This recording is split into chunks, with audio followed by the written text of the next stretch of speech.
keine solche Rolle. Was wir auf diesen Bildern sehen, ist wirklich grausam und schrecklich. Das sind Kinder, die deutlich nach dem Golfkrieg zur Welt gekommen sind. Die sind schwer missgebildet, verstümmelt, nicht lebensfähig. Und ja, für die Eltern bedeutet das natürlich unglaubliches Leid. Solche Kinder kommen jeden Tag im Irak auf die Welt und es werden mindestens 34 pro Tag sein. Aber das erscheint in unseren Medien nicht. Warum nicht? Weil es hat mit der Munition zu tun, die Amerikaner und Briten damals im Irak eingesetzt haben. Die wird auch heute noch eingesetzt. In Syrien zum Beispiel nennt sich bunkerbrechende Munition. Aber was ist diese bunkerbrechende Munition? Sie besteht aus depleted Uranium, das ist abgereichertes Uran, ein Material, was viele zivile Anwendungen findet. Ihr kennt es zum Beispiel in Fahrstühlen, es ist sehr schwer, ist so das Gegengewicht, wenn ein Fahrstuhl sich bewegt. Aber wenn man es zu einer Bombe verbaut, ein Geschoss, was dann durch einen Panzer durchschlägt, dann entsteht aus diesem depleted Uranium ein radioaktiver Staub, so als Nebeneffekt. Der Panzer ist kaputt, die Waffe selber ist relativ billig, ja, kostet glaube ich ein Tausender so ein Geschoss, viel billiger als eine teure Rakete. Aber der radioaktive Staub, der ist eben radioaktiv und zwar für knapp 4,5 Milliarden Jahre.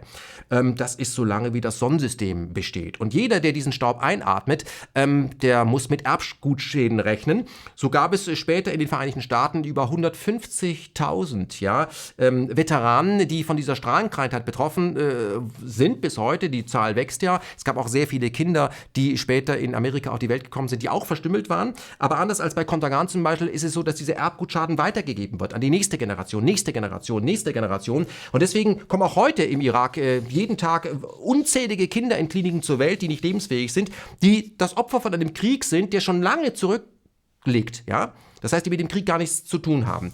Es gab im deutschen Fernsehen 2003 einen Film darüber beim WDR, der hieß Die verstrahlten Kinder von Basra oder konkret Der Arzt und die verstrahlten Kinder von Basra.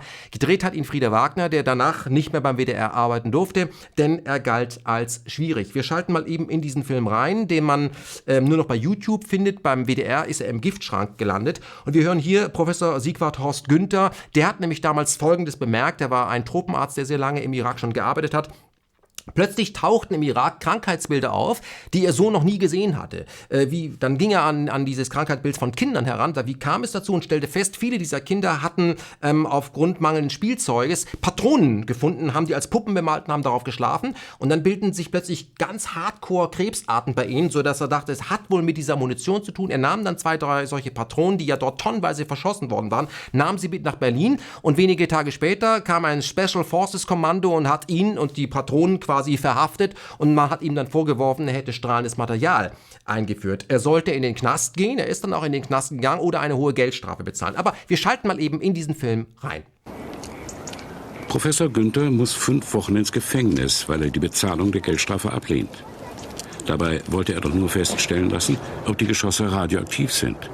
Jetzt hat er diesen Beweis und ist sich nun auch sicher, dass seine im Irak aufgestellten Diagnosen stimmen.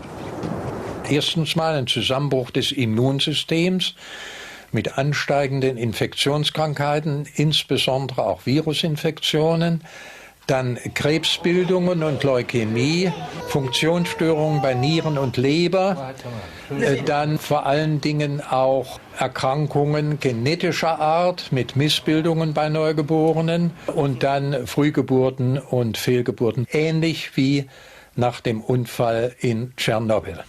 Soweit Professor Sigvard Horst Günther, ein Tropenmediziner, der darauf hingewiesen hat, was wir mit unseren Waffen tun. Also wir, die Guten, wir der Westen. Und da stelle ich mir schon die Frage, wenn man das jetzt mal mit Brüssel vergleicht, kann man das vergleichen? Nein, das kann man natürlich nicht vergleichen. Der Vergleich hinkt natürlich enorm gegenüber dem, was wir im Irak getan haben, weil dort kommen ja jeden Tag diese Kinder zur Welt, ja, und zwar noch die nächsten 4,5 Milliarden Jahre.